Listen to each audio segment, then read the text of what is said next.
Hej og velkommen til den her video omkring regression. Først og fremmest så kan vi se, at vi har de her tre kolonner, som der henholdsvis er antal års uddannelse, årsløn hos mænd og årsløn hos kvinder. Og alt sammen, det foregår i kroner. Det første vi gør, det er, at vi highlighter de tre kolonner, og vi går op i indsæt. Derefter så tager vi så et punktdiagram, som vi har her. Det første vi lige kunne starte med at gøre, det er selvfølgelig, at vi lige kunne gøre det lidt mere lækkert. Det foregår så på den måde, at det første vi kunne gøre, det var ligesom, vi kunne kalde de her punkter, for eksempel serie 1 og serie 2 for mænd og kvinder. Og den blå, som der er serie 1, det er mænd, serie 2, det er kvinder.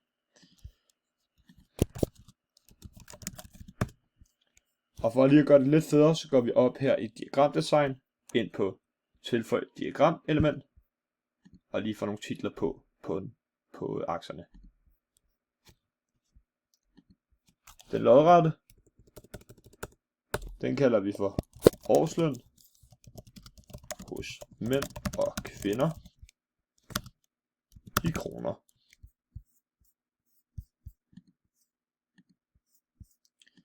Selvfølgelig tager vi også lige den vandrette, som der er.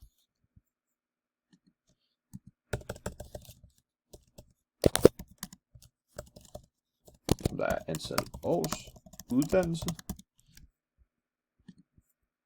Og lige for at toppe af, så ændrer vi også lige hovedtitlen til at være sammenhængen mellem mænd og kvinders løn i kroner. Sådan der. Det vi så lige gør nu, det er så, at vi ligesom får vores vigtige data ind. Det foregår på den måde, vi trykker højreklik på en af punkterne. Vi trykker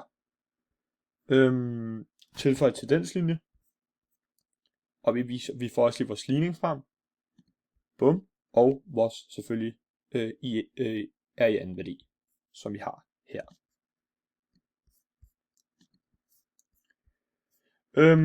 Men nu ind til det lidt mere spændende, hvor jeg skal forklare, hvad for noget hvad det betyder.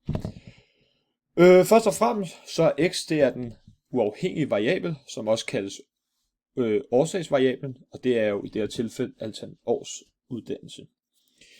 Y, det er så den afhængige variabel, som der er effektvariablen, som der vises som værende årsløn mellem mand og kvinde, eller for en mand og en kvinde.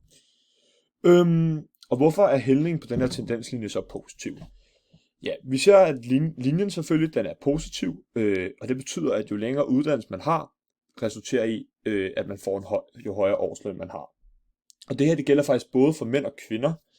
Det ses dog, at den største stigning det er for mænd, hvor man ligesom ud fra udtrykket her kan aflæse, at stigningen i årsløn hos mænd er 37.000 kroner 234. Det er 37.234 kroner mere per år i uddannelse. Men for kvinder, hvor den kun er 27.029 kroner. Nu kan jeg så selvfølgelig også forklare lidt om, hvad A-værdien betyder. Og A, den angiver linjens hældningskoefficient, hvor meget Y enten stiger eller falder, når X stiger med 1. Og B, det angiver så skæringspunktet med Y-aksen. Dette sker dog sjældent i disse typer opgaver. Og selvfølgelig vores R-i-an-værdi, som ligesom forklarer, hvor godt, hvordan den her forklaringsgrad er. Og hvad kan man sige? Man kan sige, at hvis R-i-an-værdien den er højere end 0,8, så er forklaringsgraden stærk.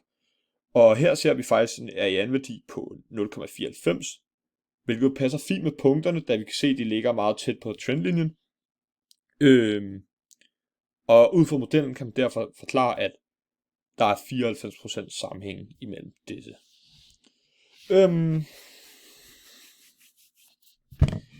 Nu kan jeg selvfølgelig snakke om, hvordan de her datapunkter de ligesom er placeret i forhold til trendlinjen. Vi kan så se, at der er ikke rigtig nogen. Altså man kan se, at datapunkterne de ligger meget hvad kan man sige, tæt på trendlinjen. Og man kan se, at per år, hvor man flytter sig i forhold til mænd og kvinder, der ligger mændene og kvinderne tæt på hinanden. Der er heller ikke rigtig nogen, hvad kan man sige, punkterne klumper sig sammen. Vi har lidt der på 10 år, men det er vist også det eneste, der skulle komme, men ellers ikke rigtigt. Der er heller ikke nogen outliers, som vi kan se. Der er jo ikke rigtig nogen, der ligesom bonger ud eller rammer er meget afvigende fra de andre punkter. Og er der så et mønster i den her, om der er et mønster i afvigelsen fra trendlinjen. Og nej, der er ikke nogen mønstre, så vidt jeg ligesom kan se. Så det kan vi sige nej til. Og nu vil jeg så forklare om, hvad diagrammet det viser om sammenhængen mellem uddannelse, løn og køn.